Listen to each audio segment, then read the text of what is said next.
Bonjour à tous, aujourd'hui je vais vous parler de 3 romans qui sont sortis ces derniers mois chez différents éditeurs.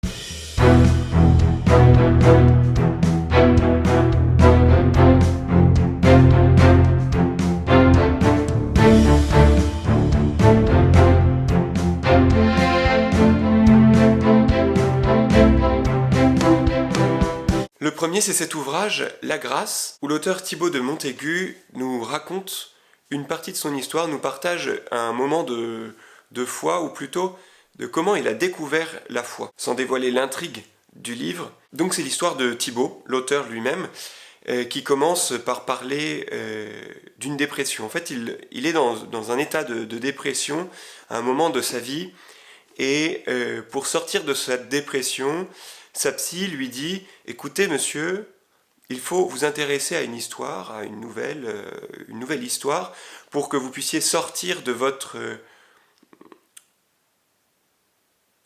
englument au fond de là où vous êtes, en fait. » Et donc il se dit, mais quelle meilleure histoire que d'aller rechercher ce qui est arrivé à la famille Dupont de Ligonnès, et notamment au mari Xavier, qui n'a jamais été retrouvé. En fait, il voulait mettre un point final à cette histoire, essayer de retrouver une trace de Xavier Dupont de Ligonnès, et puis quelque chose de complètement différent va arriver. Au fur et à mesure de ses recherches, il arrive dans différents endroits où le fameux Xavier est passé, que ce soit une abbaye ou d'autres lieux. Et alors qu'il commence à faire des recherches, un de ses vieux oncles tombe malade, est à l'hôpital. Il s'avère que cet oncle est franciscain, et finalement, l'auteur ne sait pas trop quelle est la vie de cet homme, de ce religieux, parce que depuis longtemps, lui, ne croyait pas en Dieu. L'auteur ne sait pas trop qui il est. Malgré le fait qu'il soit dans sa famille, il ne s'est jamais intéressé à lui, bien que le franciscain en question prenait régulièrement des nouvelles de lui. Et quelle a été sa vie avant ? Quelle a été sa vie avant d'entrer comme frère chez les franciscains, et puis comme prêtre ? En fait, cette histoire nous plonge au cœur de 2 histoires de foi, à la fois celle de l'auteur, Thibaut de Montaigu, qui va trouver quelque chose, quelqu'un sur ce chemin, et puis à la fois l'histoire de ce franciscain, qui, avant d'être franciscain lui-même, eh bien, a eu une vie avec ses aléas, ses difficultés, et que l'auteur va en fait remonter cette vie comme un genre de jeu de piste, et on comprend dans le livre combien ça a pu être passionnant d'essayer de comprendre quelle est la vie de cet homme, de ce franciscain, et puis comment aussi cette vie a touché l'auteur. J'ai vraiment aimé cette partie où la vie du franciscain, la vie de quelqu'un de sa famille, a touché l'auteur, a touché Thibaut de Montaigu, mais aussi peut nous toucher nous, parce que à la fois elle est remplie de belles choses, et puis elle est remplie de difficultés, d'un chemin de foi complètement atypique. Je comprends pourquoi le livre a été récompensé et a reçu le prix de Flore 2020. Je vous conseille tout simplement cette lecture que je viens de découvrir. Soyez sûr que vous allez passer un bon moment avec l'auteur, avec ce prêtre franciscain dont on va découvrir la vie, et qui en fait, à chaque recoin de sa vie, déborde d'énergie, ça c'est une chose, mais aussi déborde de surprises. On ne s'attend pas du tout à ce qu'un franciscain ait une vie comme lui a eu avant et après son entrée dans les ordres.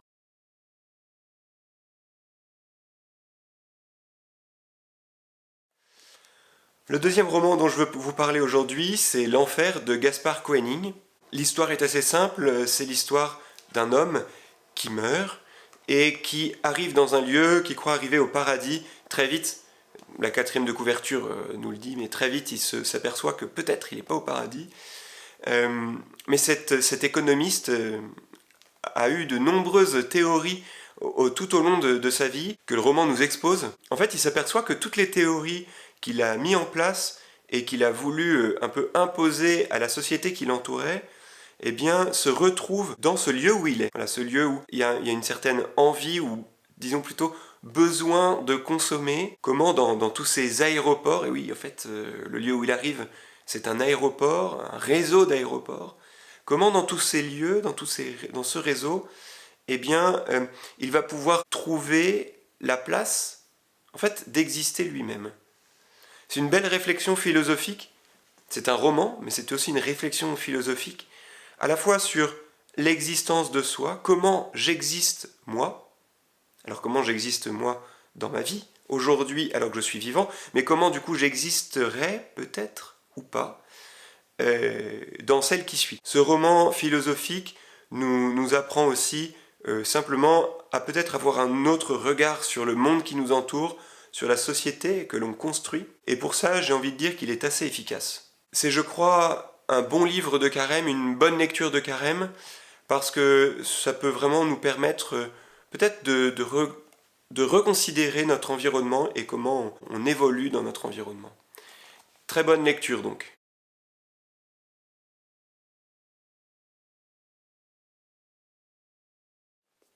Et pour finir, un dernier roman, La malédiction de Port-Royal, de Anne-Claire Volongo. Là, on entre dans une autre dimension par rapport aux deux autres. Il y a une petite dimension spirituelle, mais il y a aussi toute une réflexion philosophique autour du transhumanisme, ou disons plutôt de la protection des données, vous verrez dans le roman. Mais avant tout, c'est l'histoire de Louise. Louise qui est une chercheuse, une jeune chercheuse en histoire du XVIIe siècle. Autant vous dire que quand je suis arrivé sur cette histoire et que ça commençait par parler du XVIIe siècle, je me suis demandé où est-ce que je m'embarquais, parce que l'histoire c'est pas trop mon truc. Mais elle est spécialiste dans un point de l'histoire du XVIIe siècle, c'est la polémique janséniste, notamment autour d'une abbaye à Port-Royal. Donc cette abbaye Port-Royal, il y avait un Port-Royal à Paris et un Port-Royal des Champs, comme il était dit à l'époque. Donc cette polémique prend de l'ampleur et le roi va aller jusqu'à raser l'abbaye en 1709. Louise, c'est une chercheuse d'aujourd'hui, avec des problématiques d'aujourd'hui. Donc ce qui est intéressant, c'est de voir comment, dans un jeu de pistes, pour retrouver l'origine et la véracité d'une lettre sur laquelle l'un de ses professeurs est tombé, comment cette jeune chercheuse va se poser des questions pour aller chercher plus loin, pour aller chercher dans telle ou telle direction. Donc il faut savoir qu'elle est à Luxembourg, au Luxembourg, et donc c'est assez drôle aussi de rentrer dans les intrigues de ce duché. Elle se trouve là simplement parce que son ancien professeur l'a fait venir officiellement pour classer son fonds documentaire dans la nouvelle bibliothèque de la ville, et officieusement pour qu'elle fasse justement des recherches à propos de cette lettre. Est-ce une copie? Est-ce la véritable écriture? De qui est-ce l'écriture? Il y a toute une recherche scientifique, toute une recherche qui pousse la chercheuse, mais aussi nous, lecteurs, à essayer de faire des spéculations. Donc, qui est coupable?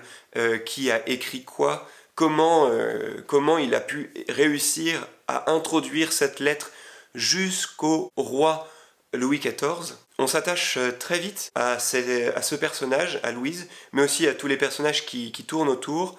On se méfie de l'un ou l'autre, mais c'est assez intéressant de voir comment l'auteur aussi nous emmène dans cette aventure. Vraiment nous transporte dans l'aventure, nous transporte au XVIIe siècle tout en restant avec un pied, voire parfois un demi-pied dans notre temps présent. Je vous le disais au début, il y a aussi la question du transhumanisme qui sous-tend ce roman. Vous le verrez, c'est plutôt la protection des données génétiques. C'est intéressant de voir comment en fait, des chercheurs en histoire peuvent être intégrés, parfois même malgré eux, dans des intrigues qui ne les intéressent pas beaucoup, mais qui sont très importantes et dont on ne peut pas négliger la portée. Voilà, donc sur cette lettre qui lui est donnée, une tache de sang apparaît. C'est une copie de la lettre, donc une tache photocopiée, d'une tache de sang apparaît. Et de qui est ce sang? Et si ce sang vient bien de Louis XIV, eh bien, qu'est-ce qu'on va pouvoir faire de ce sang? Pourquoi pas le séquencer, l'utiliser, etc. En tout cas, c'est très intéressant. Moi, j'ai aimé cette histoire, je l'ai dévorée. Et donc, je vous conseille cette lecture tout simplement comme lecture de détente qui vous aidera à passer des soirées animées avec un bon jeu de pistes et puis une envie de vivre en fait cette histoire vraiment à fond. Voilà, c'est tout pour aujourd'hui. Je vous souhaite de bonnes lectures et surtout, devenez saint. Si vous avez aimé cette vidéo, n'hésitez pas à mettre un pouce bleu et à vous abonner à la page en activant la cloche. Je reviendrai régulièrement en vidéo pour parler de notre foi et je vous partagerai mes dernières lectures.